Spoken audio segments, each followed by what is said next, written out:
प्रभु का शासन आज तक हम तक पहुंचा है ना।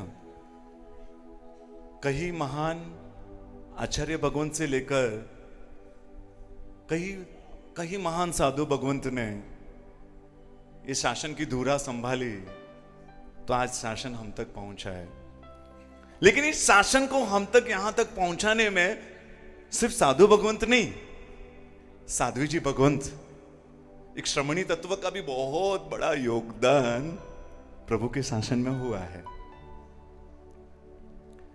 भगवान के शिष्य साधु भगवंत कितने, परमात्मा महावीर देव के साधु कितने? 14,000, 16,000, हाँ 14,000। साध्वी जी भगवंत कितने थे? हाँ 32 या 36 के आसपास। संख्या हमेशा सिर्फ हर क्षेत्र में, सिर्फ यहां नहीं है, यहां नहीं। देखो बहनों, यहां तो फिर भी भाइयों ने अपनी हाँ स्ट्रांग है, लेकिन बाकी आप आराधना के क्षेत्र में, आप साधना के क्षेत्र में, आप सामयिक के क्षेत्र में, व्याख्यान के क्षेत्र में बहनों की संख्या सिर्फ इस समय नहीं, हर साल, हर क्षेत्र में, हर काल में, हर तीर्थंकर भगवान के समय ज्यादा ही रही। टोटल साधु भगवंत एंड टोटल साधु भगवंत, वो भी अगर साधु भगवंत 28 लाख के आसपास है टोटल साधु भगवंत। हाँ, ऋषभदेव भगवान से लेकर टोटल 28, तो साध्वी जी भगवान 44 लाख के आसपास है। हमेशा बहनों का ने साधना मार्ग को दीप्यमान किया है। ये साधना मार्ग प्रभु का हमेशा बहनों के कारण आगे बढ़ा है। मरुदेवी माता, आज हम याद तो करें इस शासन में कौन कौन से इस श्रमणी तत्व ने या बहनों के तत्व ने जो उपकार किया है शासन पर। मरुदेवी माता, इस भरत क्षेत्र में पहले मोक्ष में जाने का सौभाग्य भी एक स्त्री तत्व को मिला था। हाँ, ऋषभदेव भगवान की माता बनना वो परम सौभाग्य था उनका, लेकिन मोक्ष में जाने का भी सौभाग्य प्राप्त करने वाली इस दुनिया की कोई पहला तत्व था, वो स्त्री थी। हाँ, भगवान ऋषभदेव ने ब्राह्मी के माध्यम, ब्राह्मी उनकी लड़की, ब्राह्मी के माध्यम से लिपि का ज्ञान, अक्षर ज्ञान दुनिया को भेंट दिया ना, तो माध्यम किसको बनाया? ब्राह्मी। वो भी आगे जाकर साध्वी जी बनती है, वो भी स्त्री थी। सुंदरी, गणित का ज्ञान हम बनिए उसका उपयोग करते हैं, हिसाब किताब सब कुछ, लेकिन वो ज्ञान ऋषभदेव भगवान ने दिया किसके माध्यम से?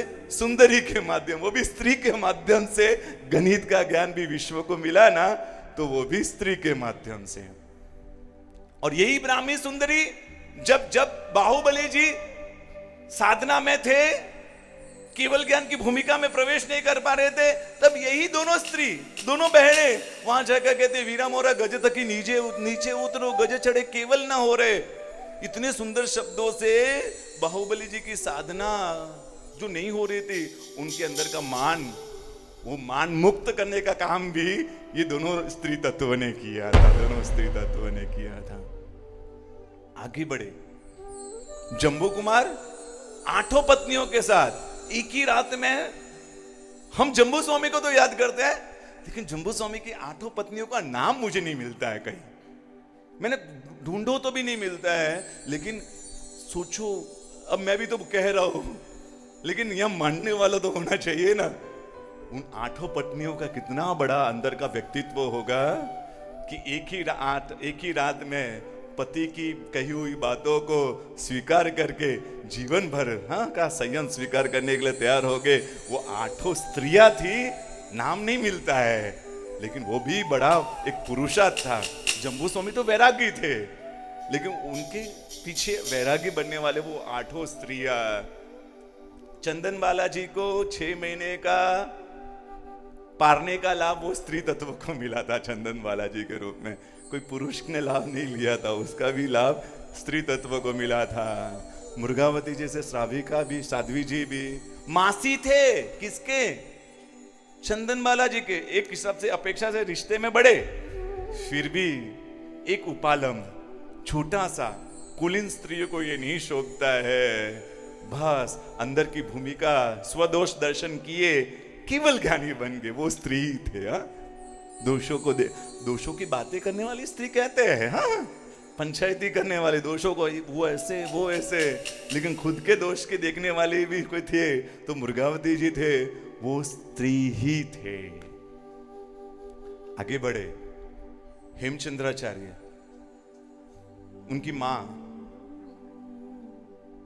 मां जब आखिरी समय थे, मां के उपकारों को याद किए, 3.25 करोड़ की ऐसे कुछ श्लोकों का प्रमाण, नए श्लोक बनाऊंगा और इतने 1 करोड़ नवकार के जाप करूंगा, ये आलम्बन मिला ना उनको हेमचंद्राचार्य को, तो उसके कारण उनकी मां वो भी स्त्री तत्व थी। हाँ, आज शासन को इतने श्लोक प्रमाण ग्रंथ मिले, उसके पीछे स्त्री। और ये हरिभद्र सुरसोजी महाराजा, याकिनी महत्रा, आपको मालूम है हरिभद्र सुरसोजी महाराज साहब ने आगे जो ग्रंथ लिखे ना, उन ग्रंथों में उन्होंने याकिनी महत्रा को याद किया है अपने ग्रंथों में कि ये साध्वी जी भगवान मेरे उपकारी, उनके ऋण से मुक्त होने के लिए अपने ग्रंथों में स्थान दिया है।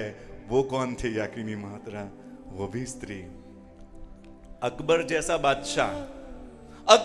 बादशाह, जालिम बादशाह, 7.25 जीव का रोज भोजन करने वाला, वो चेंज होता है, प्रभु के शासन का रागी बनता है। उसके मूल में कोई था तो वो शंपा चाविका का तप था, शंपा चाविका का तप, वो भी स्त्री तत्व।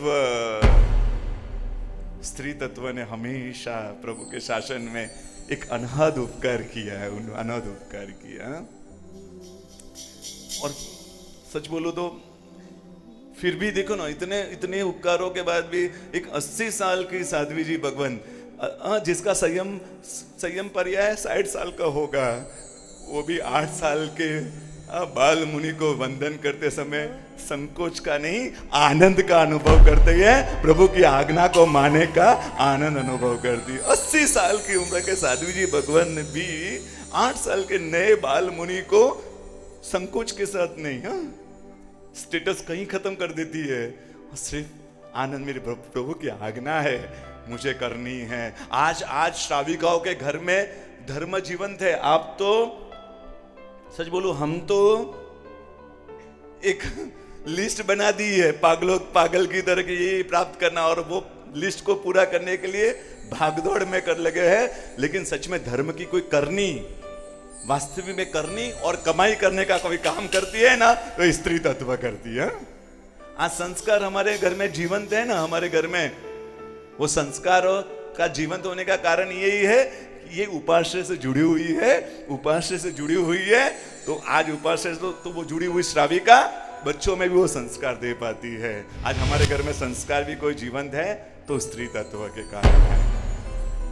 सच में आपको वंदन, आपको वंदन। शासन के लिए बहुत कुछ आपको दुनिया माने, कुछ भी कहे कि जैन शासन पुरुष प्रधान धर्म है, ये जानने के बावजूद भी ज्ञानी साध्वी जी भगवंत होता है। व्याख्यान बहुत अच्छा है, लेकिन मेरे भगवान ने मना किया है कि पुरुषों की सभा में नहीं बोलना, प्रभु की आज्ञा को शिरोधार्य करके उस परंपरा को पालन करने का सत्व वो साध्वी जी भगवंत, वो स्त्री तत्व में ही है।